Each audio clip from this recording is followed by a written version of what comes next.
Hi guys, and welcome to episode 3 of DM and DMer.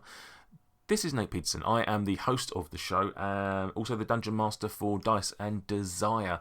I'm the star of the show, which is not actually very true, because the star of the show in this instance is the guest. We know that. DM and DMer is here to shine a light on other DMs and to find out what it is that they do and find out their history.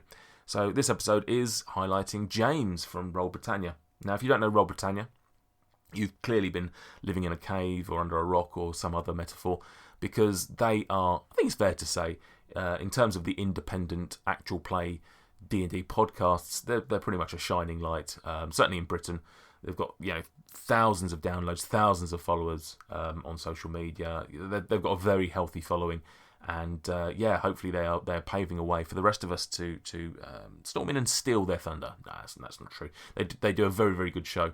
You should go and check them out. I obviously give them a lot of praise and props in this episode, and all worthwhile. It's a fantastic show that you should check out. That's why I wanted to get James on here.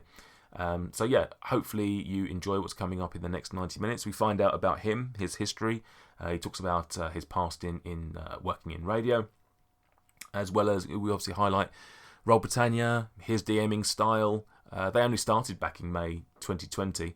And so they've absolutely smashed it in terms of what they're doing. They've only been going for less than a year at this stage, and it's very impressive. So that's why I wanted to talk to him about their process. So please enjoy the next 90 minutes, and also let me know whether you like these introductions. I don't want to do something that you hate. I already let Quinch play, so you already hate me for that. So let me know if you want me to dump these introductions and you want to get straight to the guest. Without further ado, over to me.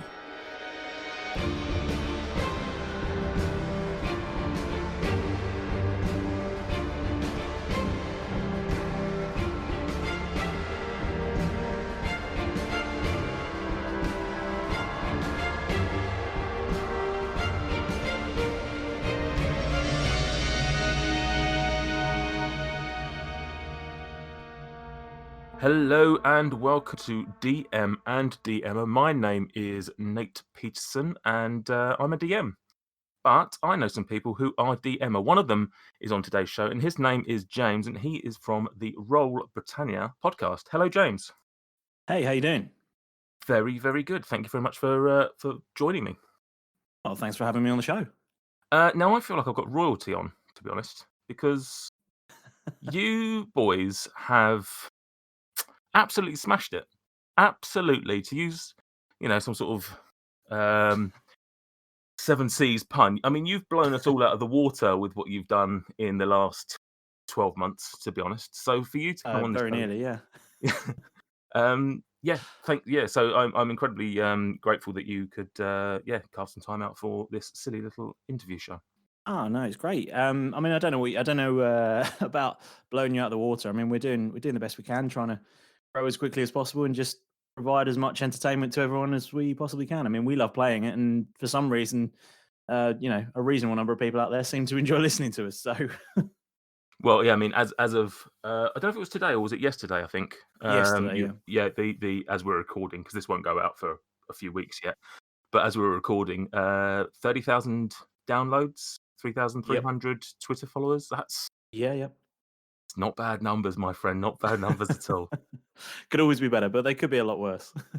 I'll be honest with you. We expected nowhere near that. I mean, when we sat down, and it was me and Paul that originally sort of had the conversation about it. Paul plays Malrus in the show, and we had a chat. And when we sort of thought, oh yeah, well, in a year's time we might have made 10,000 downloads if we're really lucky and we push really hard and get this. And when we blasted past 10,000 in the first couple of months, we were a bit like, oh okay, yeah.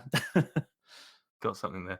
We'll talk about a little bit more about Roll Britannia in general in a second. I just want to, first of all, this show is DM and DMer. It's as I say, I'm a DM on Dice and Desire. You're the DM for Roll Britannia, and it's all about highlighting those people who are the hub of the show, should we call it? I think it was either the last episode or the first episode I did of this. I think I incorrectly said that we were the most important role in the show, and I don't think that's right. I think we're certainly the constant. And it's all, so I wanted to do an interview show where I got to know the people that, bring the show together and are right in the middle of it. So who are you? Who is James? What aside from D&D? Let's throw all that All to right, one yeah. side. Throw Roll Britannia.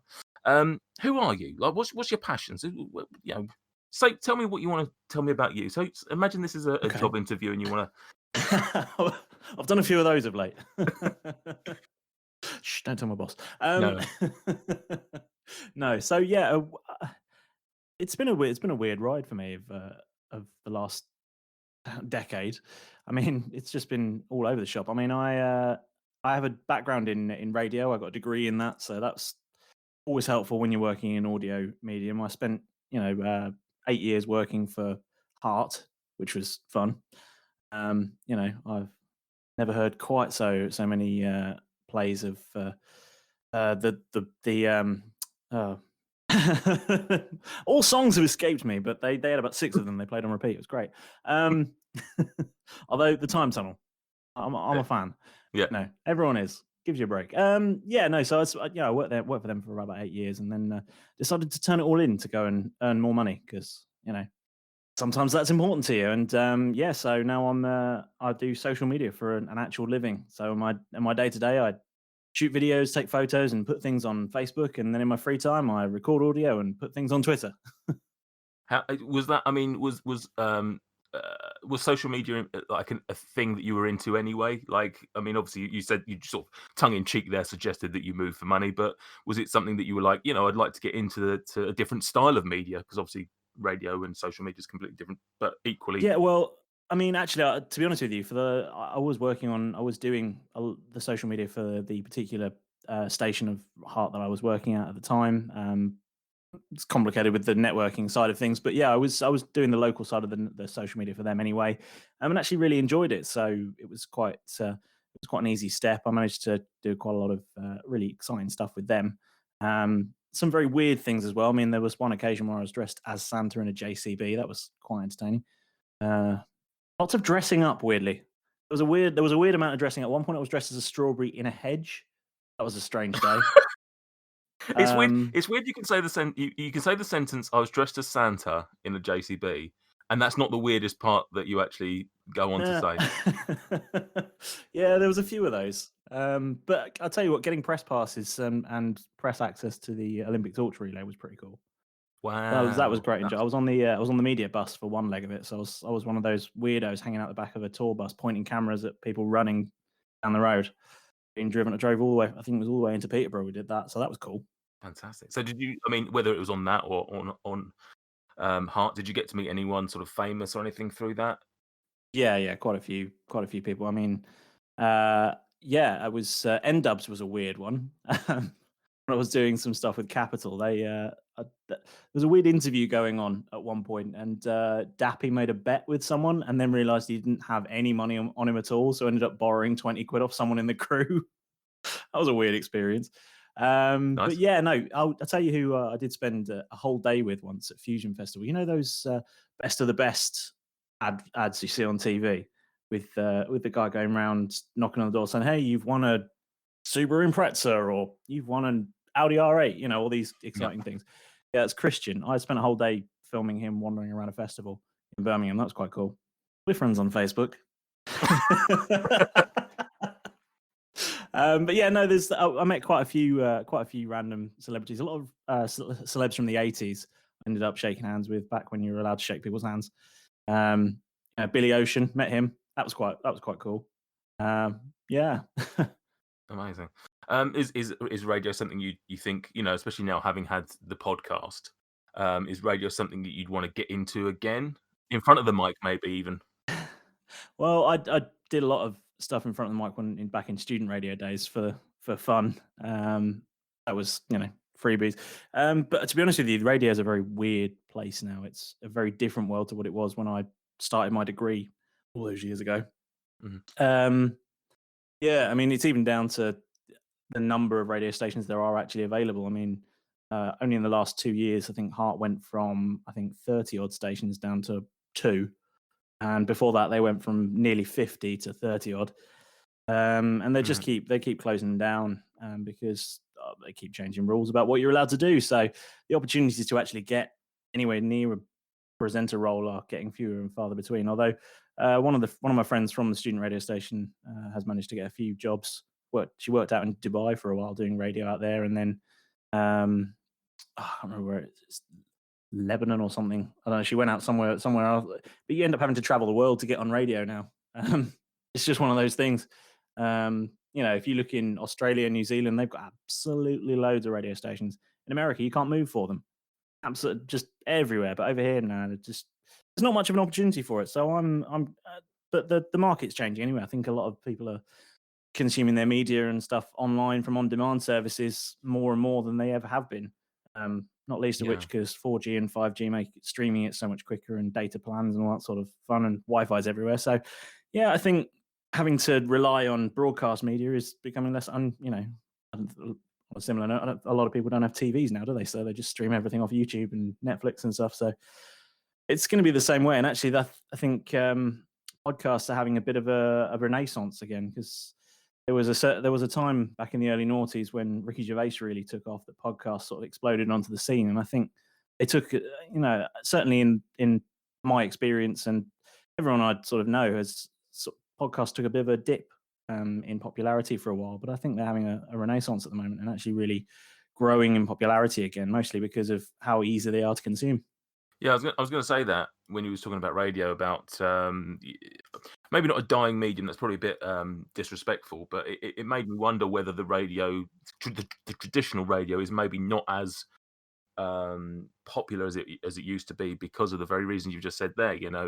Podcasts being one thing, but obviously just everyone can just watch stuff on their phones. You go back a few years, you didn't have that capability. You didn't have a smartphone that you could watch Netflix or whatever it might be.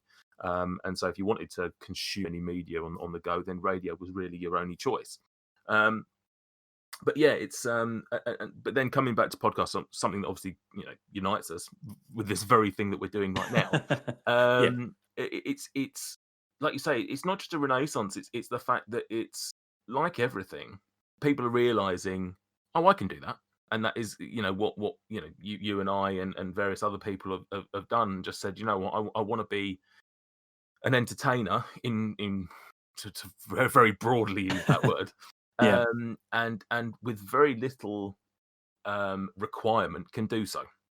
Yeah, well, I think the technology is so much more accessible than it ever used to be as well. And I think that's part of the reason podcasts have made this sort of big comeback. Is back in the days, you would have had to have, I've got a fairly retro kit with XLR cables and mixers and all sorts of things, but even that runs USB into the laptop. But these days, I mean, you can plug a microphone directly into your laptop, and there's freeware out there you can use to edit. In fact, some podcast hosting services have editors built into them as well, and Yeah. that having those tools available for free or for very, I mean, for the best part of 80 quid, you can have almost studio quality microphones these days, which have never been the case before. I mean, when I bought this mic 15 years ago, it was the best part of 200 quid, and actually you still needed to buy a mixer and the cables and everything else to go with it. These days, for if you really want to, for 50 quid, you can have a whole podcast setup done. Podcasting, like I said, and like you said there, it's accessible. It's easy. It's maybe not easy. That's probably the wrong word, but it's easy to get into. Yeah. So prior to, I'm guessing not from what you've said there, but prior to Roll Britannia, were you involved in podcasting at all? Had you had any other podcast ideas or been involved in it, other than obviously the radio and stuff like that? But is Roll Britannia essentially your first podcast? Yeah, it's the first one we've published. We had a few ideas and we roughed out a few things, and some of those are going to make an appearance at some point in the future. We've recorded a demo for another idea that we've had with a few of us. So, there's a few things in the works for it. But yeah, Roll Britannia is very much my first proper podcast that I've released. What about the other guys? Are any of them involved in that sort of side of life before this? Not that we've ever discussed. I can't say 100%, but yeah, to my knowledge, they are very much. I mean, Alex, who plays Derek, he's got a sort of amateur theatrical background, and does film projects, as has Paul, who plays Maurus. He's done a number of films, some of which are available on the Sky Store if you're really interested. Yeah, I mean, IMDb listing apparently. Yeah, feel free to name check them. Don't worry. We're not beholden to any rules here. I would if I could remember the exact name. I think it's Invasion Planet Earth. I think is one of the ones that you can buy. Okay, nice. Yeah, I saw it in I saw it in Tesco as well. That was quite entertaining. Seeing a film that someone's works on, you're like, oh, okay. Feel free to send me any of those links. We'll share them on the podcast and stuff like that. Yeah, absolutely. Or if anyone else has, in your group has anything that they want to promote, I'm sure the 5 people that listen to this will be interested to check them out. Yeah. Okay, let's give me a nice flavour, and hopefully everyone at home a nice flavour of who you are and sort of type of person you are, James. Let's move I on hope to so. sort of I hope so. Let's move on to sort of D&D, TTRPG. Now I know based on listening to your shows as well as I started listening to you were recently on the Dads and Dragons. Yeah, we've all been through Dads and Dragons so far. They've had each of us on at the. I saw that. Yeah. I saw ages ago that an episode popped up with you guys. I don't know who it was, but the first 2 of you that were on there. Yeah. And I didn't listen to it at the time, and then I just recently I thought, I'm just gonna have a look just to see if you've been on there, because I thought, aside from Roll Britannia, I don't necessarily know you or know a lot about your history. So I thought I'll go and listen to that, and I started listening to it, and I got about 10 minutes in, 5 minutes in, and I was like, I can't listen to this because this is going to influence me. This is going to like make me think of stuff. I did catch the bit about the radio, but no, I hadn't realised until that point that all of you, whether individually or as pairs, you'd all been on there. That's impressive. Yeah. Yeah, there were 2 pairs and then me. Yeah, I will shout out to Dads and Dragons. Great podcast. So anyone at home that hasn't listened to them before, please do listen to them. So yeah, you've never played D&D before this podcast. No, the first time technically the first time I rolled dice was we did one very quick practice session, just so the guys themselves. Well, I mean, not Alex. He's played some before, but everyone else has never played, and so I thought we'd best do at least something so they get a vague idea of how the game works, in the sense of sometimes I'll tell you to roll a dice, and sometimes you. But yeah, I'd never rolled at all, but I mean, Monopoly and that. But yeah, I'd never really rolled a dice before. You knew how a dice rolled. You knew the theory. Yeah, behind it. Cluedo. Yes, I understand the principle there, so that probably applies to one with more sides. Oh yes, no, that rolls. Yep, fine. But yeah, no, literally never picked up any of the books before we started down this road. I had never done a character sheet. Didn't know any of the websites. I'd have to say some of the tools that are out there are absolutely incredible, and have been invaluable to me, because I think having to trawl through the books every time I wanted to find something, rather than hitting Control F through the online copies that I purchased, it would take me a lot longer. So I'm just trying to think the best way to order this. Let's do the first thing. Let's sell Roll Britannia a little bit first. I asked you Okay. I asked you before you came on if you had a D20. Yes, I have 2. Just the one will be fine. Okay. Now, what I'm doing is every DM that I'm having on the show, I'm you have to be charismatic to sit in the DM chair. I'm giving you a +4 modifier. What I'd like you Nice. to do is roll me a D20, and whatever number you've got +4 is the number of Okay. words you've got to describe Roll Britannia. Okay. 12. Okay. Is that plus the 4? Yeah, that was plus the 4. Yeah, I did not roll well. You don't have to do it in 12. You can do it less than 12. If you think you can nail it in 3, go for it. Okay, I'm gonna have to do some maths here. Maths is not my strong point. Right. So. Good for a game that is very heavily based on mathematics. Yeah, I often have to ask the guys to add things up for me because I ain't got a clue. Oh dear. Right. So let's try this. It's 4 British lads. I'm not. Don't worry, I won't count. No. Who've never played D&D before playing D&D. That's the best I can do with 12 words. Fair play. Don't worry, I'll give you a better opportunity to sell the podcast. We won't. Thanks. That's Yeah. it. So anyone at home, if you want to listen to 4 lads who have never played D&D, there you go. No, Five lads. 5 lads, yeah. Didn't count me. Yeah. You Are always you a count me. player? Are you a player? Not Uh, technically, you are. But technically playing, aren't I? yeah. Um. So with that in mind, the other question that I was thinking of asking was, with that in mind, why on earth, as 4 lads and Yep. some other person, did you decide to do a podcast about a game that you, apart from Alex, had never played? Well, for a number of reasons. One was that I'd seen some things about it. My friend had shown me a few bits and pieces online and stuff, and her, I was consciously aware of it.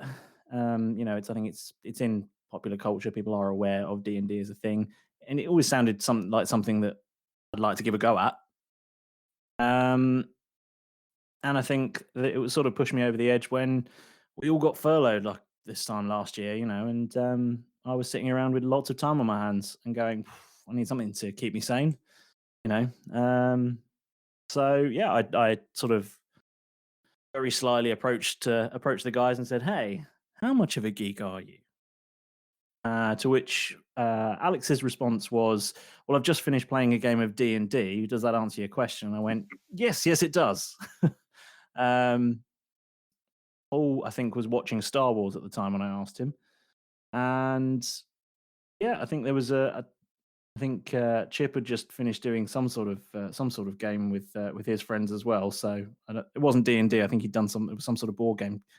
I want to say Catan, but I think that might be my sister's game. He plays Right. that a lot, so I don't know whether I'm getting my histories mixed up there with people now. But there was certainly some sort of reference to some other sort of nerdy game going on at the time.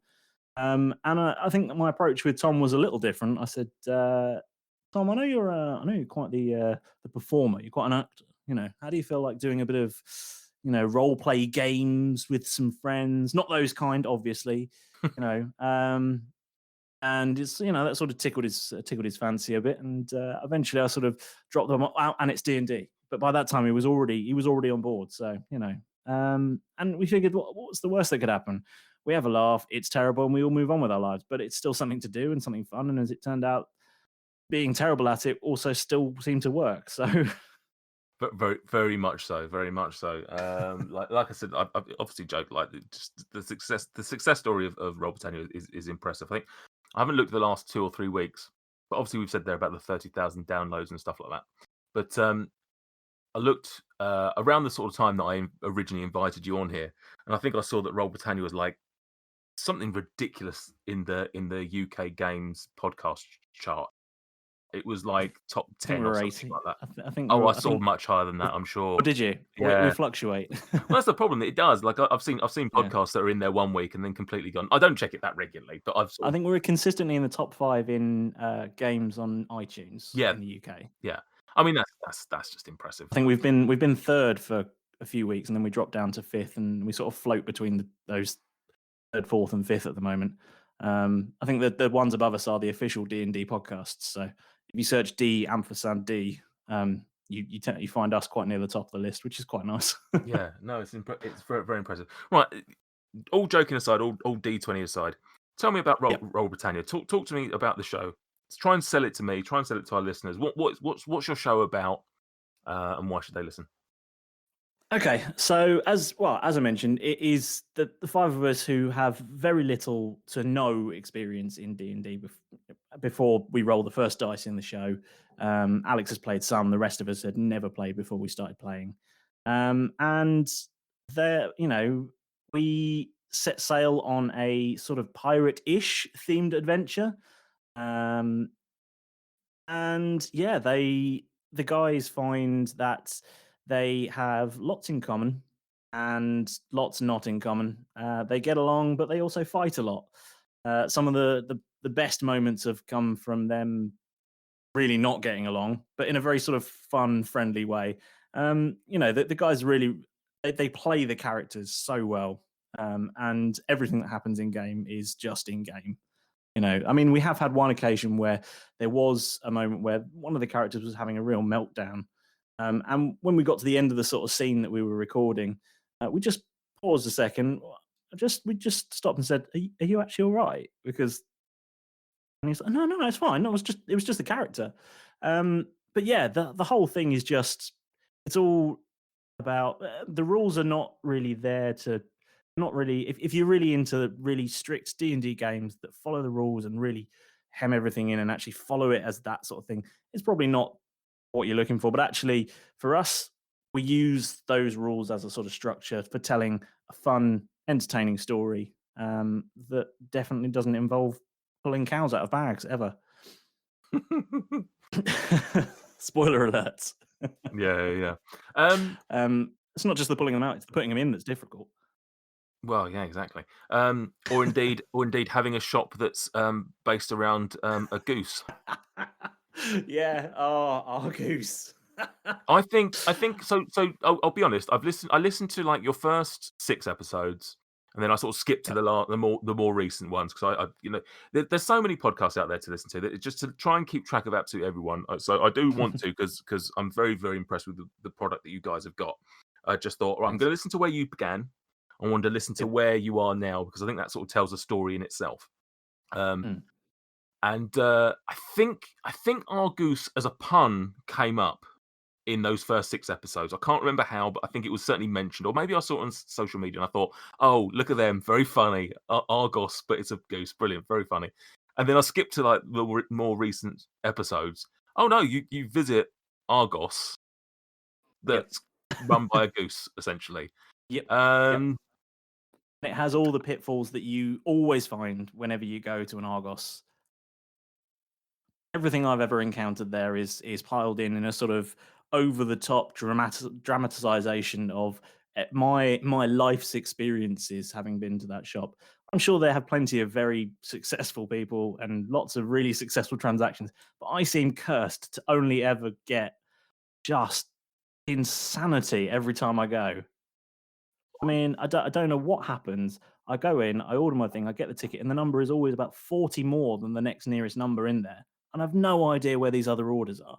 And then you see your item, you see it there every time. And I'm like, that's what I've bought. I have paid for it. All I have is this piece of paper. I can literally go and touch the thing that I've bought, but you won't give it to me because 40 other people who don't exist have bought something ahead of me.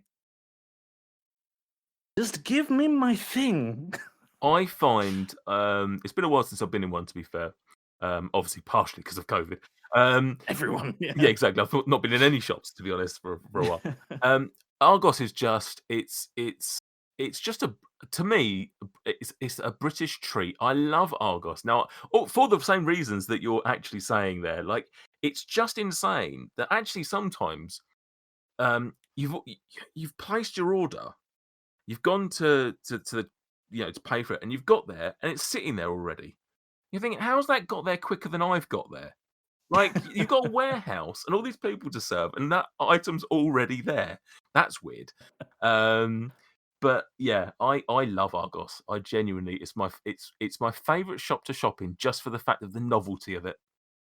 Oh, yeah. I mean, everyone else in the world decided, yes, we will put the things on the shelves, people will pick up the things and go and pay for the things. But Argos went, nope, people don't want to shop that way. It's sort of like the internet, but worse. Yeah, I've never thought of that. It is like basically the physical manifestation of the internet. Hmm. How old are you, James? Just out of interest, are you a man of age that would remember the index shops? Yeah, I remember Index. Yes. They've not been around for a long time, so I never know. I never know roughly, who remember them. But that was I basically. remember when the Index in my hometown turned into an Argos.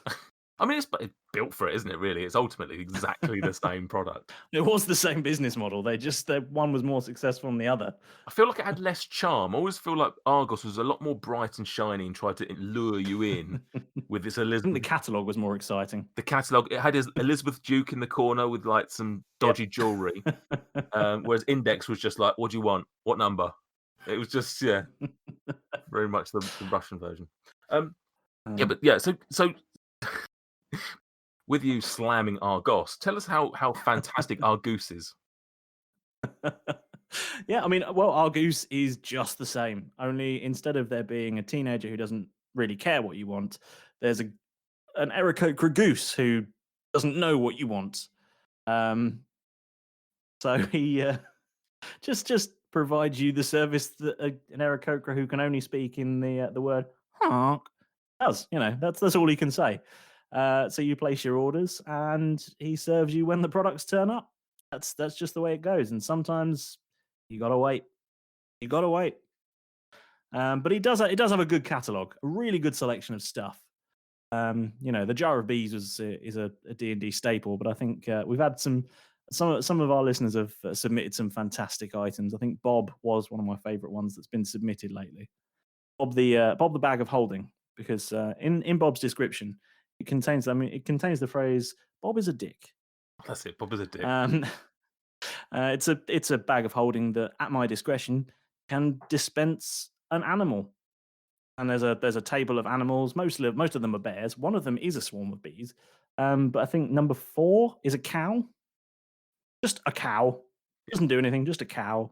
So if I feel like something's going too well for the boys or not well enough, sometimes I can just make a wild animal just appear.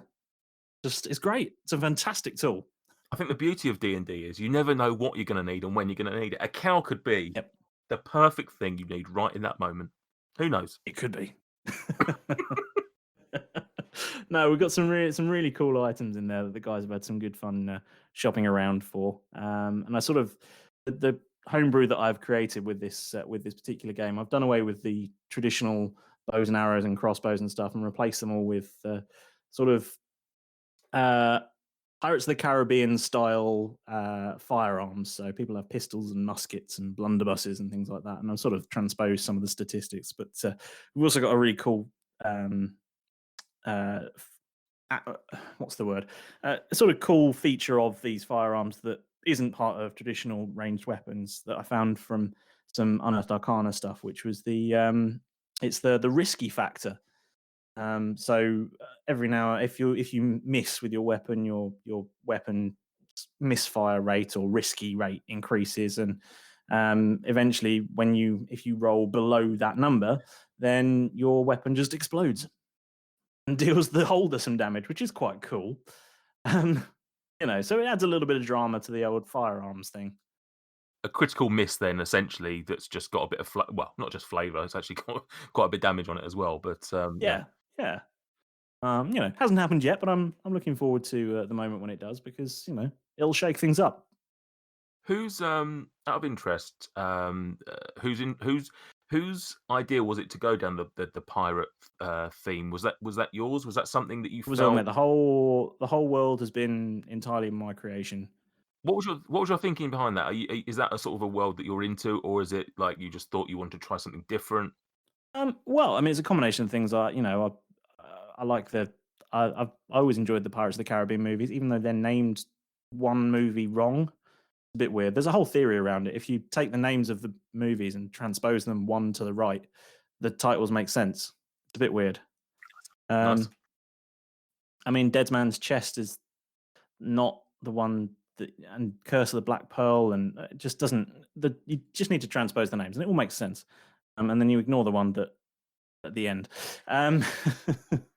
But no, it's something I was kind of into, and it's not something I'd sort of seen done anywhere. And as it happened, that while we were sort of coming up with the concept for the game, I think D&D released this new archetype for rogues, which was swashbuckler, and I thought, well, it's meant to be, because it meant that we could have actual pirates just turn up and the players could generate one of those. So we've actually got a swashbuckler in the team, which is quite cool. There's some really cool features, and to be honest with you, I just really enjoy all the intricate stuff that there is out there. And if you want to go down the homebrew route, there is just, I mean, you couldn't read everything there is about it that people have published for you to use, and stuff that you can buy online for pennies. I mean, 30 odd p buys you a whole sort of set of archetypes for someone from various websites, and it's just it's cool to support artists like that where you can. And a lot of the stuff has been put out there for free to use as well. So there's just acres of reading and really cool stuff that can just really change a game up. So I know there's a lot of there is some schools of thought that think you should stick to the classic rules and stick to the official rules here and there. But the other side of that is that people like me and a number of the other podcasts that are out there, we just we go with what's cool, and the rule of cool is quite an important one in my game, and a number of the podcasts that I've started listening to as a result of being part of this incredibly welcoming community. It's just amazing. Yeah. The, the TTRPG. Now, listen, I don't know if you got a chance to listen to the episode I did last time round with Will, who's very much a pusher of talent. But it is just insane. So many people talk about Twitter in particular, but social media in general, about it being just a horrible pile of bile and everyone hating each other and all that sort of stuff. I gotta say, like, yes, I've seen one or two instances of not particularly nice stuff, but generally speaking, the community of TTRPG is just ridiculously welcoming, Yeah. almost to the point it's creepy. Just back off, guys. Like, just let us find our own way. Stop being so supportive. It's weird, when I started this, I really had the impression that there would be a lot of gatekeeping Oh, going on, and a lot of people would be sort of really against new people coming in and not doing the things the way that they would have done them. And it just hasn't been that at all. It's just been incredible. Like, everyone wants to see you succeed, and everyone supports everyone else. I mean, the follow Fridays are just outrageous on Twitter. I mean, my phone blows up every yeah. Friday because everyone is tagging everyone, and it's an amazing world where everyone just wants to shout about everything else they're listening to and really get everyone to listen to that. I mean, I'm running out of hours in the week to listen to the new shows that I keep picking up. Yeah, it's mad. It's absolutely mad.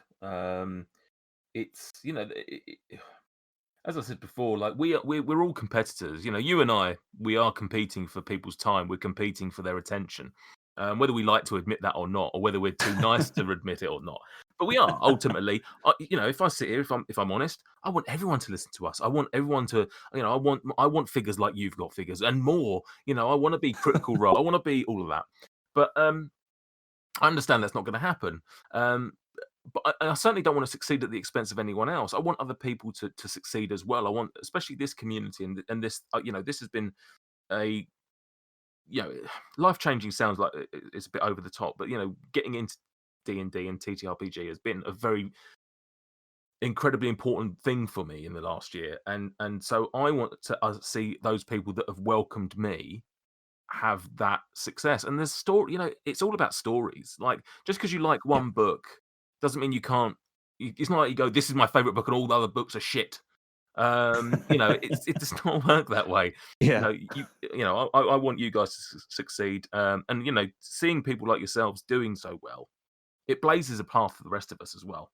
Do you know what I mean? Yes, okay, you get more listeners, but equally, if once people listen to you guys, then they're like, okay, well, I'm up to date on Roll Britannia. Who else can I listen Yep. to? Um, Well, we like to shout about lots of other podcasts as well. I mean, I think if you've got a promo, you can ping me. I'll drop it into an episode as well, because any show that I've been enjoying and listening to, and I've been started listening to your show in the last sort of month. I've been really enjoying it. Thank you. So anyone that I'm listening to, I want to shout about, because I think other people, if I enjoy it, then other people will as well. And whatever I can do to get more people to listen to it, because we do this for, and I don't know about you, but we do this for a number of reasons. One is that it's enjoyable. Two is that it helps keep us a little bit sane, weirdly, even with the craziness that we do in the show. And it was particularly important while we were all in proper lockdown and had really nothing else to go and do. And it was quite nice to have those kind of weekly features. But it's also, we do this because we get gratification from other people enjoying it. Um, I know that sounds really, really quite dark to say, but actually, seeing other people enjoy what we've made makes us feel good, and I think we can get that a certain amount of satisfaction from seeing them enjoy things that we enjoy as well. There's a number of shows, Fool's Quest and Into the Night, that I listen to all the time, and I absolutely love when people start listening to that and they say, "Oh, we found them thanks to you guys," and that's great, because actually really enjoy it. It makes me feel good that I've helped someone else find another show that they like as well. And like you're saying, they are like books. You watch a lot of shows on Netflix, but just because you watch one show doesn't mean you won't watch anything else. It's not like you're just tied into that, and when that's finished, you stop and wait. Yeah, you exactly. know, People commute to work every day, and actually, we can only put out 1 hour of content every week. We don't have the time for that. So once if you start at the beginning, you'll have a good swing of our show. But then once you're all caught up, then you're not just going to sit and drive to work in silence. No, And exactly. if I can help any one of our listeners find another show like yours, to get to start at the beginning and work all the way through, and then every week you get the latest episode from all the shows you love, I think that's great. Yeah, absolutely, and that's what we try to do. You're saying there about Follow Friday. That's all we're trying to do is whether it's podcasts or something else like people that are great artists or whatever it might be. We want to share that because there's so many talented people in this realm that we're Yeah. now in, and it's just impossible. It is impossible to get your voice heard sometimes. And I see podcasts that have been going a lot longer than us, and although it doesn't mean anything by any means, the social media numbers realistically, Mm, you sort of look sometimes, you go, they've been going for X number of years, and yet they've only got 500 followers. That's madness. We've got yeah. 2,000 in less than a year. Like that's mad, Yeah. and I want to give them props because they've got a good product, they've got a good show, Yep. and just whatever, it's just not for whatever reason connecting. Maybe the wrong eyes are on it, the wrong people are interacting with them, whatever it might be. And if I can just give them that nudge and open it up a little bit for them, Yeah. and just put it in front of one person, the right person that they need to get in front of, then Absolutely. that's what I hope for. Yeah, I mean, social media is a massive part of trying to just get your name out there, and I think the big advantage that we've had at Roll Britannia is that 3 of the 5 of us, work full time in social media. So we've got a bit of a grasp on Yeah, what it is that makes social media work and how to make the most of it. And the other side of it is that we've been really sort of good with our sort of division of labor with that. So I look after all the Twitter, and man that sort of all day, every day, and definitely don't during work hours. we're both. No. I did this on the last episode. I both James and I are shaking our heads. This is not a visual podcast, everyone. We do that a lot. Yeah, But yeah, I mean, Paul looks after the Instagram for us, and he hits up all the Facebook forums. We're actually launching a TikTok fairly soon. We've got the page all set up, but we've got some content we're going to start firing out on there. And nice. we've got a Reddit feed that Alex drops stuff into and stuff as well. So we try and spread out the work as much as we can. So otherwise, it just becomes overwhelming. And I think there's a few podcasts that I enjoy listening to, but I see that you can tell that it's one person trying to do everything. And the trouble with that is that there's only so many hours in the day, and you can't commit your entire life to doing something that's No. just for fun. We enjoy doing it, and if it becomes a full-time job and you're not getting paid for it, then it starts to become stressful. And we don't want to ever be like that. So we want to make sure that everyone's just doing a little bit and it's still enjoyable. Yeah, so I mean, I was actually gonna give you massive, massive amounts of kudos on the social media. I'll come back to that in a second though, because I want to talk about me. No, but I, I am one of those people. So we've got a pretty good division of labour in our group. So we've got Stuart does our music. We've got Luke who does the editing. Sam does the artwork that we put up every now and again, and the other Good guys man. just turn up. And then there's sorry, MJ and Mike, that was a joke. You're much more than just turning up. But no, I do the social media. So I do pretty much all of the social media on my own. And I'm much more comfortable, even though I never thought I'd say this 10 years ago. I never thought I'd say this, but I'm much more comfortable with the Twitter side of things and the Facebook and the Instagram. It just doesn't; those don't seem to necessarily be getting much traction, and it seems a bit harder to get noticed on those. So I don't necessarily devote as much time. Whereas Twitter seems to be a very active, very easy way of bouncing off of each other, and that's where we've got a lot of growth in. Yeah. But yeah, I was gonna come back to you guys, like your social media, your branding, like everything is just it really is impeccable. Thanks. And I think that's as well as obviously you've got a fantastic product itself. But I think as well, I remember talking to Stuart weeks or months ago about you guys, and just like we were just saying, like how just bold and how like your stuff just pops, it just stands out, it just whatever it is, you've got this that something that just seems to stand out really, really well. And I think that certainly helps you separate yourself from the pack, which then obviously helps get you listeners, which whatever, and then obviously Yeah. you've got the great product at the end of it to back it up. Because if you haven't got that, it's all well and good being noticed, but Well, you've yeah. got nothing at the end. You can always sprinkle glitter on it. Yeah, but as soon as someone eats it, Yeah, they're gonna know. yeah, they're gonna know. So, no, I think that's amazing. I do love your stuff, and not just just the Thank you. branding, but just like the fact that you like your episodes, like you'll release an episode, then you've got what 4 or 5 reminders throughout the week about it, whether it's just the little audio clips, whether it's the out of context stuff. Yeah. Well, we just got to stay front of mind. I mean, that's the whole strategy of it. If you just put something out there for us, if we just put something out there and don't just say, "Hey, have you checked this out? Have you checked this out?" We'll get the listens eventually because we seem to. I think we have a reasonable number of subscribers, as best as you can tell with the statistics that are available, because we get a certain number of sort of regular listens, and then it sort of fluctuates above that. So I think, from judging from what I can see from the statistics, we seem to have a reasonable number of subscribers. But it's those ones that you want to make sure that they are sort of people are sort of thinking about you every week. I mean, what we find is that some weeks we'll dip down, and then the following 2 weeks later or something, we'll have a huge spike because everyone's sort of caught up with us, which is great. Mm. But we want to try and keep everyone listening every week. And I appreciate some people's lives don't work that way. Some people stay, certainly with my working now. Some weeks I'll be out and about a lot, and other weeks I'll be working from home a lot. Yeah, So if I was out and about more, I'd be listening to more podcasts because it's stuff you can do in the car. Whereas when you're sat in front of your computer, you're sort of meant to be working on stuff. And trying to edit video while listening to a podcast tends to cause problems at both ends. yeah, probably not the best. Start putting the wrong stuff No, in the wrong places. yeah, Um, no one needs that. But no, it's yeah. I think we do everything we can just to try and utilize our social media as much as we possibly can. I mean, Paul does a great job putting the artwork together for us, and the bespoke art that Alex draws for us every week. Well, not every week, but he does do a number of it. It goes into our store, so we just some new phone case designs have just gone into the store, which is really cool.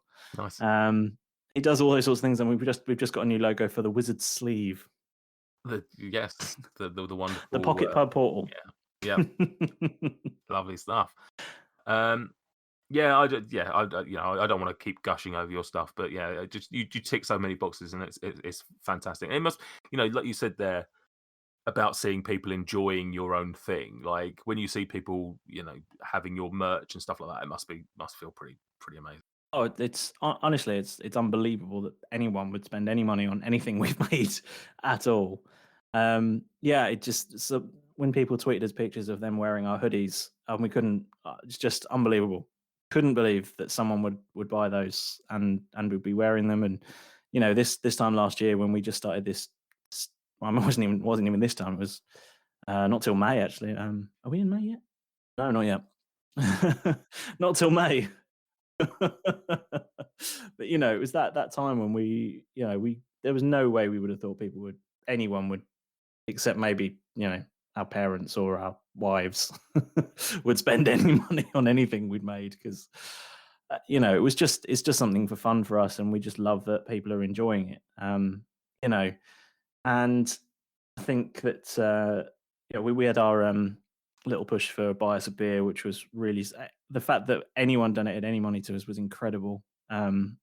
It's gone towards a good cause for our podcast. I think hosting is the word there for our website. Which is on its way. We've got a bespoke website coming, so yay! It'll actually Excellent. be at Roll Britannia rather than a random Wix site. Yeah, you're just like it just seems to be getting better and better, and you've got all these things. It's just going to snowball. So well done, guys. It's Thank fantastic, you. fantastic. So let's get on to the DMing side of life. I don't want to take up Yep. too much of your time this evening. I'm sure you've got plenty of other things you'd rather be doing than talking about D&D. Right. So yeah, you are the DM. I think the first question I've got to ask is why isn't Alex the DM? For two reasons. One is that I came up with it, and it feels a little bit rude to come up, invite someone, and say, "Hey, I want to do a podcast. I want to do doing D and D. Can you run it?" And the other side of it is that it's my sort of brainchild, the story, the world, the whole thing, and it's quite difficult to try and translate that into a sort of world that someone else could pick up and play with. Yeah. Because short of writing a 200-page book on everything, even that probably wouldn't be enough. You know what I mean? Huh. I don't really know how to explain how I envisage the whole world playing out, and then to have to sort of play the overarching story without playing it for Yeah. how I know it's going. It's not that I know how it's going to play out. It's that I have a sort of end game in sight for what everything's kind of building towards. I mean, the guys are going to change. That has to change and shift and everything along the way. So it may end up being a totally different end story. But I've got something that's sort of at play in the background that's working its way through. So and trying to explain that and then not play like I know how that's going. I I would not necessarily be able to play that to my Yeah. best. No, that makes total sense. And I suspect it was going to be something like that. But obviously, like I say, when I listened to episode one, and it was just like, "Hi, I'm James. I don't know how. I've never played before. Oh, I've never played before. I've never played before. Hi, I'm Alex. Yeah, I've got a rich and intense history with D&D, but I'm just playing." It's like, hang on, this dynamic seems weird. Surely you should be the guy that's DMing. Yeah. Um, Also, he was quite looking forward to because he's only ever DM'd yeah, until this, so he's quite excited about the opportunity to not DM because I think it's from my understanding of the D&D world is that once you become a DM, it's very difficult to stop being one because everyone just wants you to do the game all the time. it is.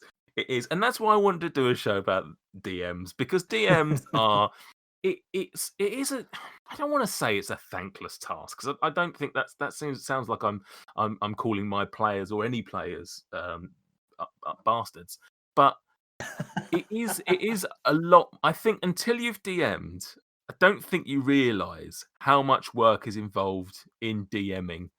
Yeah. And there is a meme. There is a meme that's gone around. I think I've probably mentioned it on the show already before, and it's like character like wizard says something along the lines of oh, I can't keep track of all my spells, and it's like DM trying to keep track of 30 characters, a load of spells, um but, a bag that's full of animals and a goose. um Yep. it's the amount of stuff you've got to keep in mind. Like I've spent hours this week preparing for our next session just because I need to know where we're going. Um, so yeah, so on that, so have you played? I have, yeah, I did. I played in the Christmas special for Fool's Quest. They had, it was 20-sided Die Hard, Yep. which was a Die Hard themed Christmas special. So I played a gnomish monk in that called Heckard Straw, not to be confused with the character from the Fast franchise. Yeah, so that was quite cool, and Alex very kindly ran a bit of a magic training session for the guys because they were starting to get a bit overwhelmed by the sheer amount of magic spells they had available to them, and I got to play a little bit part in that as Heckard Straw again, which was really good fun. So yeah, we did record that as well. So at some point that will probably become available Nice. either as bonus material or some other source, maybe a YouTube thing. I don't know. How did you so obviously like we said earlier in the show, you've come into Roll Britannia as a DM with basically zero experience whatsoever of playing, of DMing or anything. Mhm. Um, so then after several months of being a DM, finally getting that chance Yeah. to play, if you hadn't played before, how did you find that, like, transition is probably the wrong word, but how did you find being the other side? I'll be honest, it was quite nerve wracking not being in control. I was, isn't it?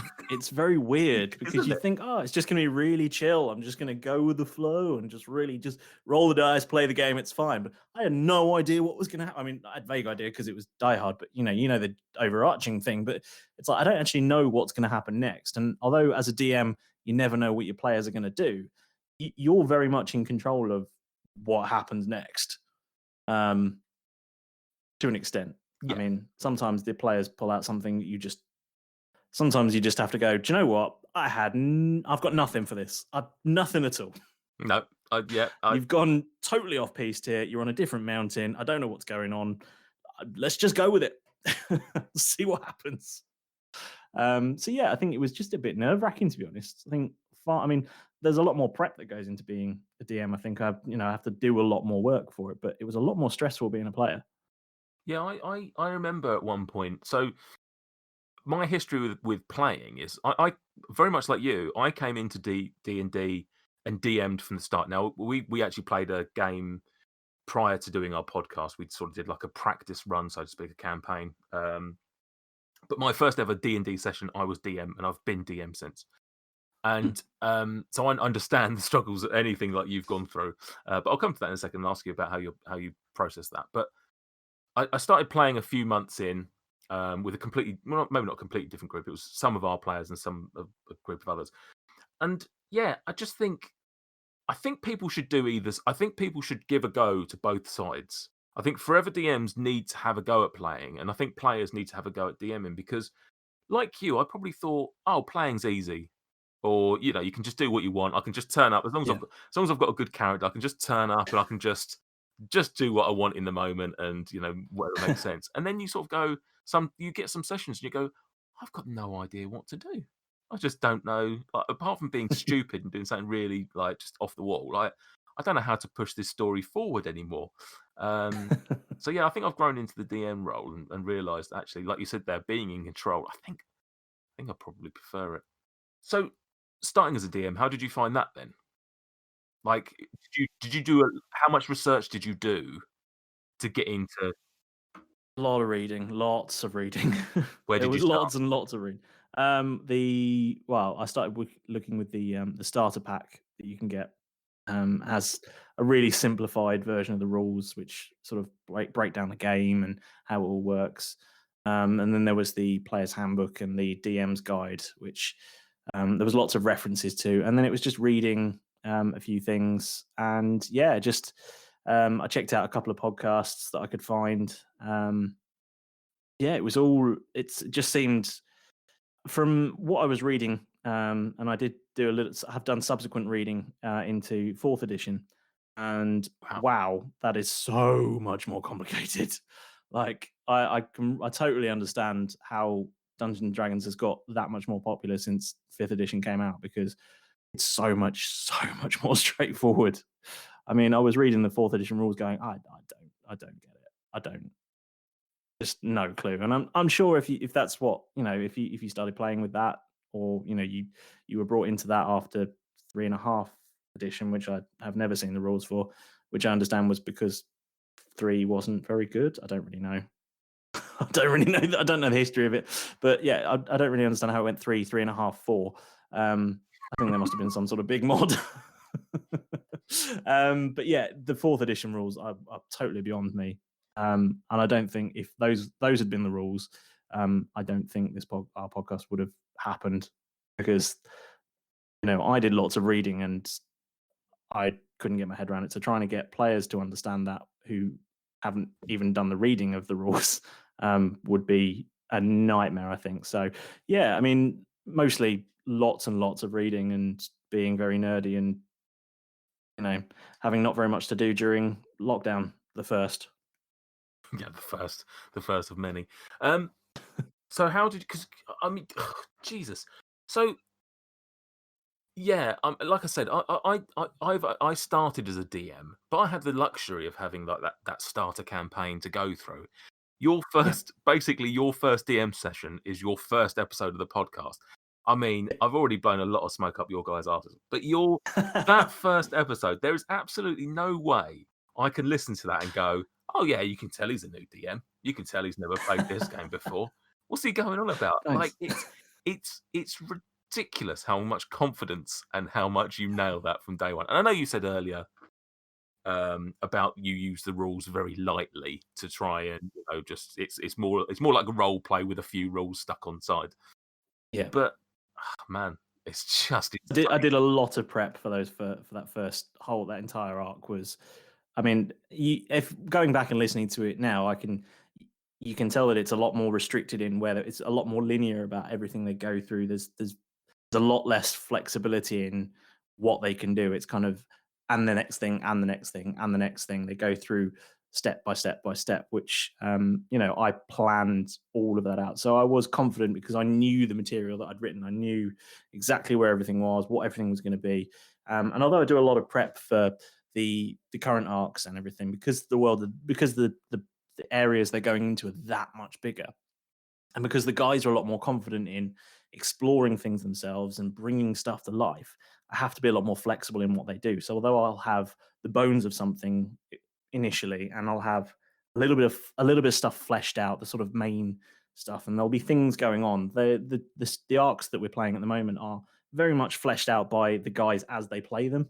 Mm. So there's a lot more improvisation involved in that. Although there are some sort of restrictions in that, like there are certain areas that I deliberately try and build ways to keep them into certain things and give them incentives to carry on and doing stuff. And I think the biggest reason for that is to give them a reason to want to do things as characters, and that sort of stops their little wandering off into the wilderness that I feared they might do one day. But so far, I've managed to wrangle them in. Herding cats is the one that seems to come to mind the most about players, Oh, because they really just want to go and do their. I mean, at one point I did have to learn all about cranberry farming, because I genuinely did, because one of the players just came up with that I'd set aside this beachfront bar for them. And all of the rest of them had ordered drinks, and one of them just decided, "No, I don't drink before a mission.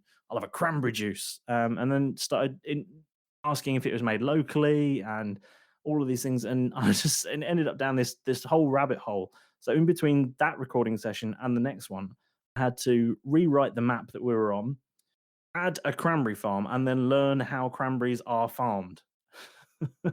you're insane. It's yeah, but I knew they were going to ask, and they did.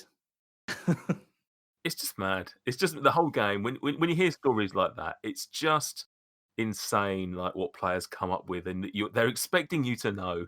Like your game's got nothing to do with cranberries. Your game's got nothing to Nope. do with that side of life. And they're expecting you to answer questions. Fair play. Fair play. My players will not get that treatment. I'm willing to work with them on their character development. I'm willing to work with them on getting certain extra, I don't know, magic items or something like that. They start asking me stuff like that, I'll just shut it down. I'm just Maybe I should. I don't know, but I think I'm too willing to accept their madness. no, fair play. I mean, what So aside from those sort of things, like what do you think? What have you found as a new DM? What did you find easiest or hardest? Really, just what in DMing? Like where do you think your strengths are? Where do you think your weaknesses are? Just to give your players something to exploit later on when they listen to this. I'm definitely bad at remembering people's accents in the Oh, game. Really bad. Just a night. I mean, with the exception of two or three of them, who have quite firstly reoccurring and quite recognizable accents. The sort of NPCs that come and go, or ones that are sort of throwaway and then and then they demand to see again 4 episodes later. I'm very bad at trying to remember what on earth they sounded like. So if you listen consecutively to a number of episodes, you might find that some characters just totally change what they sound like. I mean, at one point, one of them does change dramatically, sort of one episode to the next, and the players comment on it. So yeah, it's got a cold for the rest of the episode. That's just how it is. I had that with one NPC where I listened. We introduced him and he had an accent, and then he went away, and then he came back later, and I realised when I then listened to me doing his original voice, I was like, "Ah, damn! My more recent ones have been way off." And so I just built it in like you've just done there with the cold. You just build it in and just go, oh, okay, his voice is different because. Yeah. So yeah, fair play. Yeah, so I'm very bad for that. I think there's a certain amount of sometimes I get a little bit I get well, I say a little bit. Sometimes I mean it'd be hard not to be completely thrown by what they come out with sometimes, and you just sort of have to take a moment because I mean they just go so off piste sometimes. You just pull things out. You think, I mean, no one could have predicted that you'd do that. What's the worst then? What's the worst thing? Whether it's made it to air or not is up to you. But what's the worst thing that they've put in front of you that you've had to deal with? Um, God, I don't want to give away I don't really want to give away any spoilers or anything. Okay, but there's been aired then. Yeah. I mean, the fact that at one point that one of the characters decided that they would uh, completely break away from the entire group and wander off to the other side of the map by themselves to investigate a room I had absolutely nothing planned for. It was just a room because otherwise the building would have been a weird shape. Um, and then I had to, on the fly, invent an NPC who they then decided that they would take back with them. So I had a character. I had to come up with a character on the fly who had absolutely no purpose in that world, who I then had to drag back with them, and is now part of the ongoing show. Players will definitely though. They'll. I don't know if they do it intentionally. I don't think. I don't. I'd like to think they No, don't. no, But they've got freedom at the end of the day, and they can do whatever yeah. they don't know where you want them to go. They don't know what you know what Yeah, right absolutely. path is. I say to the guys whenever they say, "Oh, can I do this?" I said, "Look, it's D&D. You do what you want to do. You do you. If that's what your character would do, do it. We'll see what happens." Exactly, and then you've got to pay for the consequences. I do, but I mean, it's true to the nature of the game. Like, it's not the rules. It's just what the game's about. It's about they are playing characters in this world, and if that's what the character would do, I've just got to suck it up and deal with it. Yeah. Do you take a moment, like you said, there, when that happens? Do you take a moment? Do you just sort of like, I mean, it depends how much I break down laughing. Sometimes you just need a couple of minutes just to just be like, I would need a moment because you know, yeah, yeah. Mostly, I try and style it out, and we'll just play on. But once or twice, it has sort of broken down a little bit where we've all just sort of fallen about laughing at ourselves. are you pretty good at coming up with stuff on the fly? Reasonable, although mysteriously, my on the fly naming is not very good. I do seem to come out with the name Alan quite a lot. Do you know an Alan? Is that something? Is that I know a couple of Alans, but not super well. But yeah, they just it just seems to be a name that sticks in my head. I don't know why. On the cuff, if I have to come up with a name, it's if I say someone's name is Alan, I'm probably lying. it's interesting because like Will said that on the last episode. He said that he comes up with Gary quite a lot. You're saying Yeah, Alan. See, I'm the yeah. opposite end of the scale. That if they ask me a name of a character, I sort of just verbal diarrhea, just a couple of noises. It's just be like we had an early episode where they I don't know they wanted to check whether there was a broken down bridge and they wanted to check whether it had been whether it had been broken down by natural means or whether someone had sawed it off. Yeah. And they rolled a natural 20 on their check of it. And I basically Mm. said, "Oh, not only do you realise that it was because of this, you also know that it was made by Kurge Dunkel." And I completely, and now we've just now got Kurge Dunkel's, and it's just Nice. noises. It was just noises that came out of my mouth Yeah. because I couldn't think of anything else. Um, I did try to save an Alan once. I tried to, when they said, "Oh, what's his name?" and I said, "Alan," and they went, "What, like the other guy?" No, no, no, it's spelled with a Y. Ayln. It's another way of spelling Alan. They went, "Yallen." I went, "Yes, Yallen. Yeah, that's fine. Yeah, just find Alan translated into all various languages like yeah." Elaine and all that sort of stuff. Most people, I would have said Alan with a Y in the middle, but they when I said Alan with a Y, they just immediately assumed at the beginning. Yeah, So Yallen was born. yeah, Alan was. Well, it works for you, doesn't it? At least it gives you Oh a yeah, different name. it'll be Balin next and Dallin. You've got 26 options, Yeah, really. yeah. Um, so you said coming back to your homebrew then. Go. When was that born? When was that? Did you have the homebrew before? Like, did you come up with that idea before you started getting into D&D, so to speak, or did you start reading, like, doing your research, and it was like, right, I want to do a homebrew campaign. What do I want to do? Like, how was that born? And also, you said there earlier about the fact that you've got sort of like an idea of the end game, so to speak. But Yeah. is your game ever evolving? Like, do you have like a story, or is it just sort of like almost being shaped by events that are happening each time you DM? Yeah, so I came up with the concept really before I started approaching anyone to play it. I was sort of thinking when I started thinking I'd like to do a D&D game. And then it sort of thought, well, if we can do the game, maybe it would be good to do it as a podcast. And then sort of, built the whole sort of the rough concept about what I wanted to do and sort of read into it a bit and, picked out a few things that I'd like to do and then started approaching the guys about it. And they were keen. They wanted to get on board with it. They wanted to give it a go. And yeah, so that was kind of where that all came from. And when I say the end game, I mean the end of season one, which is probably going to be about 4 years long at this rate. Um, and I have got a season two roughly in my mind. Um, it's it's an extensive thing. But no, we have got a rough end game because they are sort of working towards something, but the world is very much being shaped by what they do. And I say this to the guys whenever they sort of do anything fairly dramatic. I said, just remember everything you do in this world has a consequence because I have ideas for how things. When I present you with things, I'm trying. I've when I create the stuff, I try not to make it a two-dimensional thing, a standalone thing. Everything that I try and do has links somewhere with something else. So when they do stuff, it has repercussions, good or bad.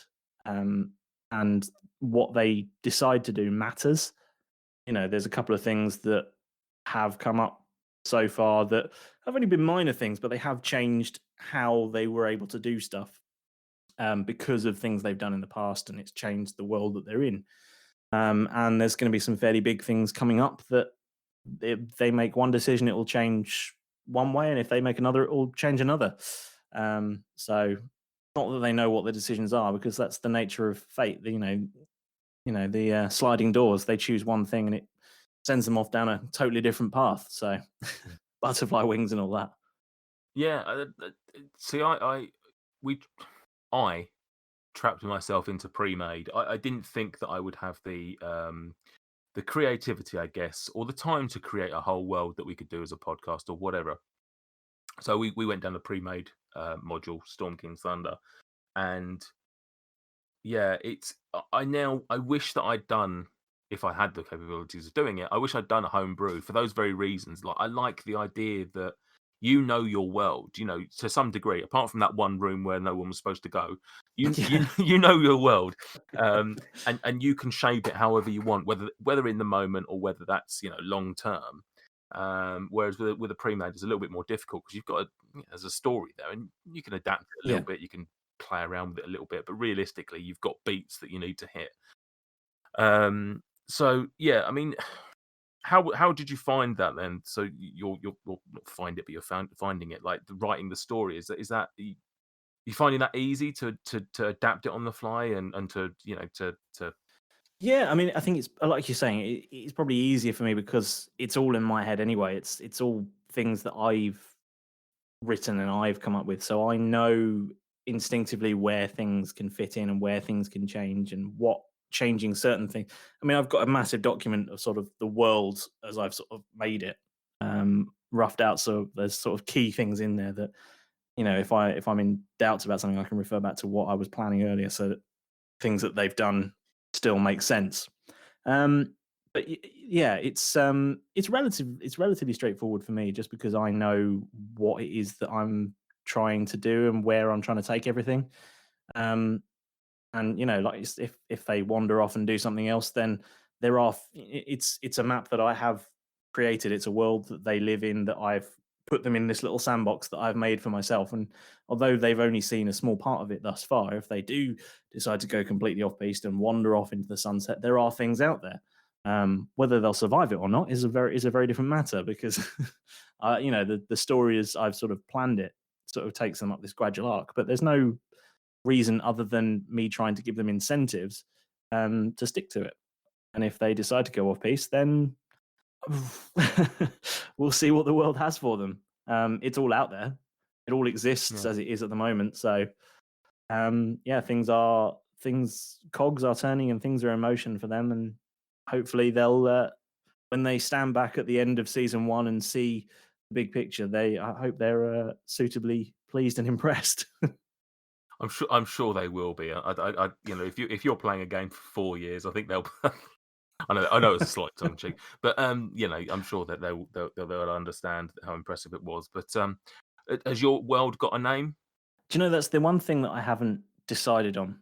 I have referred to it as a number of sort of different things, but mostly as a sort of a colloquialism, because there's a sort of empire that has a name within it, which I've kind of been using to refer to the kind of known world, as it were. But there are sort of other empires within that world that are sort of not part of the characters wouldn't really be conscious of them. Mm, So it's very much just sort of the world. yeah. And I'm hoping that as the story progresses, there'll be something that gives it that kind of earthy feel without just being a name off a generator or something a bit twee. Just Alan World. Yeah. Are you like Alan. Alan? Brilliant, of course. Alan Ahoy. Are you a copious note taker? Have you got like reams of notes on the stuff, or is it sort of more in your head? Yeah, I mean, I write a lot of Google Docs with concepts and ideas, and I put, what I tend to do is bring in the monster stats and character stats, like crucial character stats for things that I think they're likely to encounter in the next recording. So it's kind of all in one place. But yeah, mostly when they do stuff, because it's all recorded, it's quite easy to keep track of. And anything really crucial that they do, I do take a note of and just store it in the Word document, just to keep track of everything that they've changed.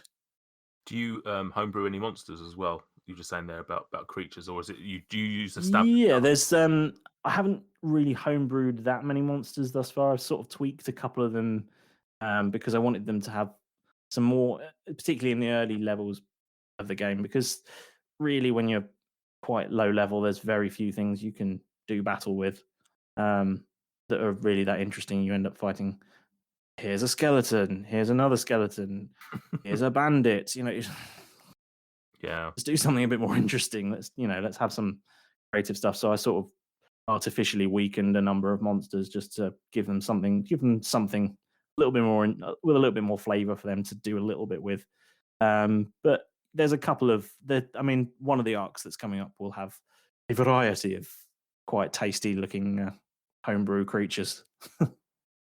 Yeah, I was thinking that the other day actually. Like I was trying to work out in our sessions like what creatures had they like our players faced, and I was like, they faced a lot of goblins, and it's just Yeah. like, okay. I mean, I know why, but then it's just like, oh, I hope they don't get a bit bored of just facing the same thing. I mean, luckily they don't have any in the upcoming future, but at the same time, it was just like, yeah, it made me worry that the variety of creatures that they faced might get a bit.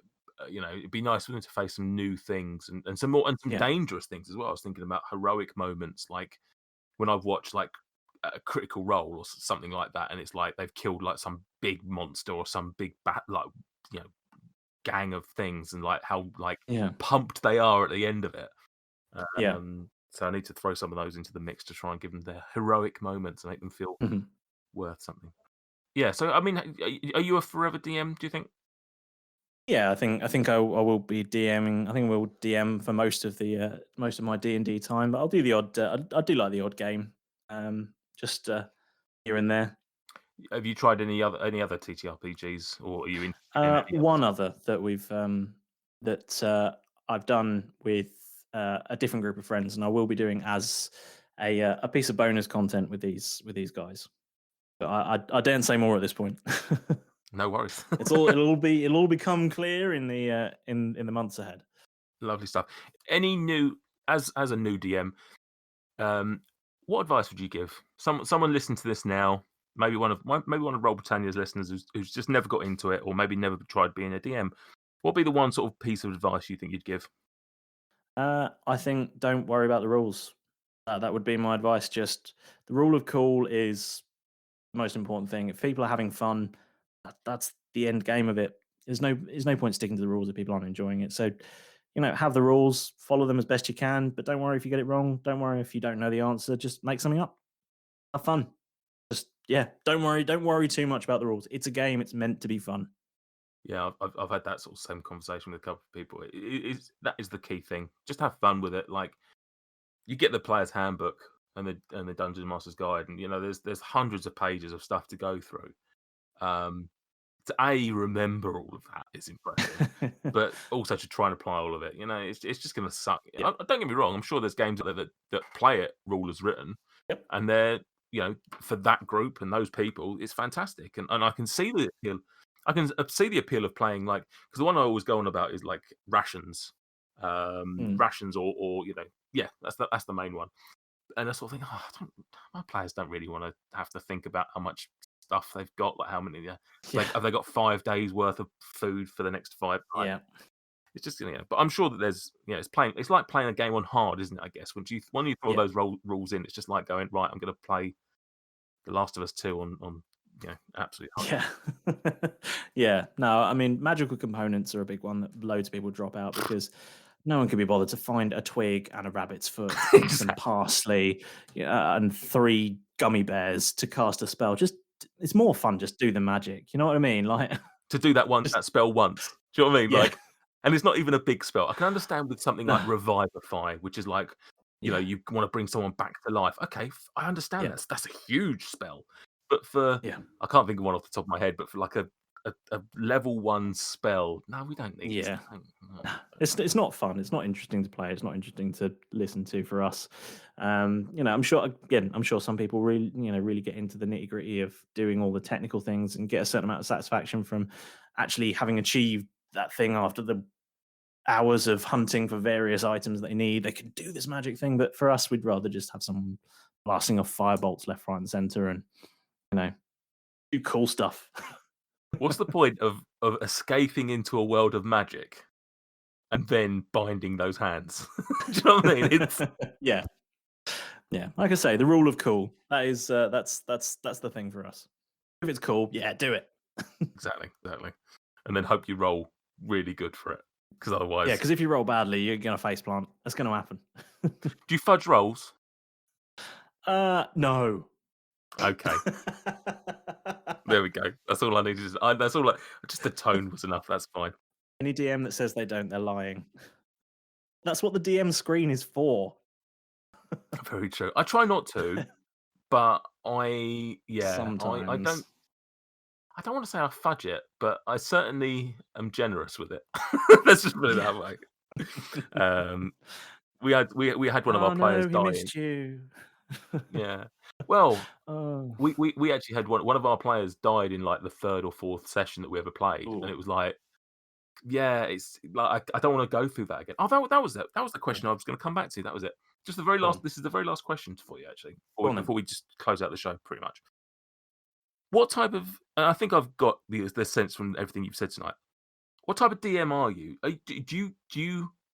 you working with your players, or are you working against your players, or are you somewhere in the middle? Definitely with them. Yeah.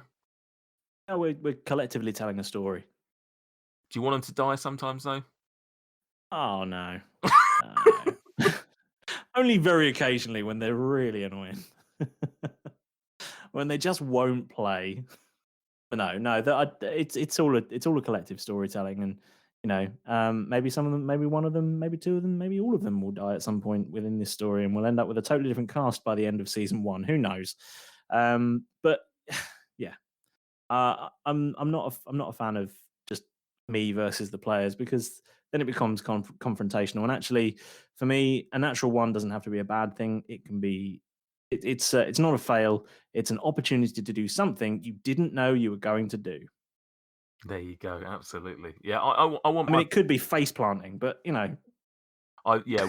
We've come up with some critical miss like flavor things, like rather than just going by buying the stuff that's out there. We sort of came up with a few, not yet used them, but um, yeah. I want my players to have peril. I want them to feel like they're not Oh immortal. yeah. But I don't want any of them to die ever. That would be just brutal. And if they do die, I want it to be heroic. I want it to be an event that they die, like Yeah. they sacrifice Yeah. themselves in the last moment, or Oh, absolutely. something ridiculous like that.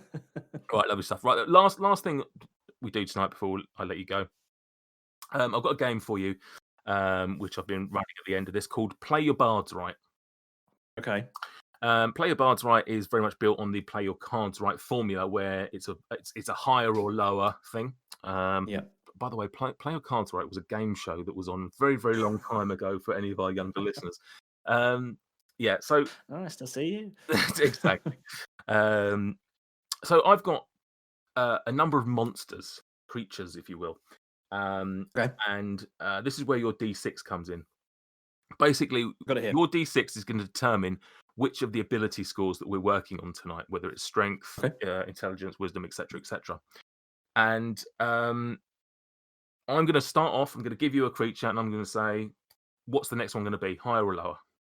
Okay. Okay. Very simple. Very simple. So first of all, let's roll D6 and see what ability you're working with tonight. 1. 1. That is strength. Okie dokie. The second time we've had strength. So Ooh. the current leaderboard is only 3 and 4. So you should have a good. I'm not expecting to do better. Well, we shall see. But it's a low enough bar that it should be easy to jump. But Yeah. we'll see. Right. Okay. So your opening creature. Let's find out where we are starting. Drum roll, please. We are starting with the adult green dragon, Ooh. which has a strength of 23. Nice high one to Cool. start. So, do you think it's That's going to an be easy one to start with. Yep. higher or lower than 23? I'm gonna go lower. Going to go lower. What's your favourite creature out of interest? You have one? Well, I think flumps are pretty cool. So pretty cool. Flumps are I mean, they're rubbish, but they're so good. Just stupid. They're just the worst thing, but they're so good. I love them being in the Monsters Manual. It's just amazing. Monsters manuals. Have you got the Monster Manual? I assume. Yeah, I do. Yeah. Yeah, it's fantastic. I love the artwork of stuff. So, some of the books are just Yeah. fantastic for the artwork alone. Oh yeah, definitely. Lower than adult green dragon is a rug of smothering, 17. So not a Ooh. bad one. Yeah, Still I'm gonna relatively high, but- go. I'm gonna go lower again. Low again. I think I would have done the same. It's a satyr, 12. That's 12. now that's a naughty one. That's a tough one. That's almost banging. I'm gonna go higher. Can I'm gonna go higher. Oh yeah, why not? Why not? Yeah, live dangerously. I'm working. I'm praying for you. Oh, everyone's favourite jelly, the gelatinous cube, 14. Oh, So you right. are Okay. you are currently on 3, so you've at least matched our lowest score. Well, that's good. I'm on the board. Are you going to go higher or lower than 14? Oh, from a 14. I am going to go higher. Higher than a 14. Fortune favours the brave. Owl bear. Oh, get in. Philip Owlbear, right. So you're on 4. Ooh. You are joint top as it speaks. Get this right and you go Okay. top. Let's do lower. Let's do it. Yeah, lower than 20. I think that's a fair shout. Oh, it's lovely. It's a kobold at 7. That's Get in. a nice score to have a go at. He's going to romp. Yeah, away well, with this. we're going to go higher than that then. Yeah, you Got to go higher than a 7. I don't know for certain. I think that might be. No, it's not the lowest in there. I do only have 20, by the way, so we can't go too long. Okay, well. What did you say? Higher? Yeah. Goblin at 8. Oh, This is we're going to go higher again. Come on, let's have them all night. higher than an 8. We've got a Nothic at 14. To confirm. Oh. Yes, then we're back into naughty realms, aren't we? Let's do higher again. Let's do it. Absolutely walking away with this. Let's see what we've got. Higher than a 14, he says. It's a Tarask at 30. Oh, that's got to be lower. Oh, I don't know if I'll get over 3 or 4. Fire Giant at 25. Lower again. Come on. How many you got? I've even lost count. I mean, there's not many left in there, mate. Just count the piles. I'm just going to crack out the monster manual after this. Oh, it's only your favourite, James. It's the Flump. Oh, yes. 6. That's a good one. Yeah, we'll go higher. Noel at 14. Ooh,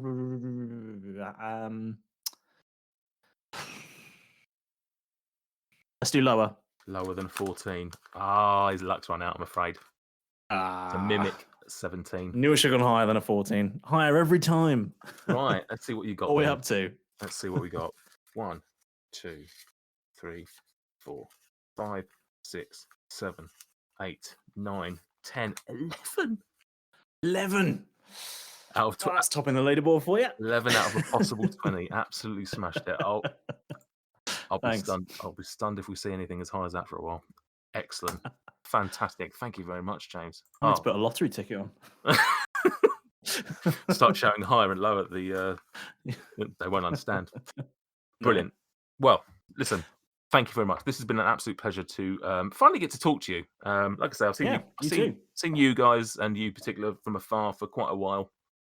And it's been, it's nice to actually get to speak to the people behind the codcast, brilliant, the podcast, and actually sort of find the human that's in there. Thanks. It's been fantastic. Wonderful person, wonderful show. Please tell our listeners where they can find you and everything wonderful that you guys do. Yeah, so you can find Roll Britannia pretty much everywhere you find podcasts, whatever your podcatcher is, and on Apple and Spotify and all of those as well. Where I've got a new episode out every Wednesday at 8 o'clock. We've got a Discord which is really active as well. So if you fancy chatting with any of the cast from the show or any other listeners out there, you can just jump onto that. There's links on our Instagram, Facebook, Twitter, everything. Join us on social. On Twitter, we're at Roll Britannia. Facebook, it's roll.britannia.podcast. Instagram is Roll Britannia, roll.britannia, I think. Just put Roll Britannia in the search, you'll find it. It's fine. There is a sandwich shop on Facebook called Roll Britannia, but they're nothing to do with us. That's a shame. Sadly, that is a shame. That's why we're Roll Britannia podcast on Facebook. Who knew? Yeah. We started before they did. Just saying. They registered their Facebook, but they opened their shop after us. Who knew? Can you send them a cease and desist to close down their business? Some poor family that's just set up something because they got made redundant, and you're just like, no, sorry, our podcast. No, I've got a podcast. No, that's fine. They can have it. It's fine. But new episodes every Wednesday, 8 o'clock, British summertime at the moment. And come join us. You can get every episode from the beginning right now. What is there? There's 39? No, 53 no, of them 53. now. I think it was, sorry, 53. Yeah. Well, when we record this, there's 53. We record irregularly. It's just we get as much as we need and we move forward. How long do you record for when you say irregularly? Do you do like because obviously your episodes are about an hour-ish each. Yeah. Sometimes we'll just have time to get an hour's recording in. Sometimes we'll do 3 or 4 hours in a go. So it really depends on everyone's availability. There's lots of children among the parents among the group. So I was gonna say, certain amount of none of them sound like certain children. amount of sleeping and childcare priorities take a certain amount of time away from our availability. So we work with what we got. So yeah, check us out and listen, and eventually we'll have our website up and running as well. So. Yeah, well, if that's out by the time this comes out, I mean, this is going to drop in a 2 or 3 weeks time. If that's out by that time, go and check it out. Just search every day on Google for it. And remember, it's not And remember, not the sandwich place. Shop. Not the sandwich shop. No, not you've gone the wrong way. Brilliant. Thank you very much, James. Thanks. And thank you all to my listeners for listening. This has been fantastic. Please catch me again in 4 weeks. I'm trying to do these 4 weekly. I don't know who I'm going to have on next. I think I've got an idea of who I'm going to have on next. But rather than me promise somebody that doesn't turn up. Yeah. And if you finished listening to this episode and you want to hear more of my voice, well, head on over to the rest of the Dice and Desire list. You've probably listened to them already. But if you haven't, just go back to episode 1. And just start again because they are fantastic. Right. Bye and see you in 4 weeks. Thank you for listening. If you've enjoyed this episode, hit the subscribe button on your favourite podcast app to ensure you don't miss any future instalments of Dice and Desire. And in the meantime, if you want to interact with us, come and find us on Twitter and Instagram at Dice and Desire.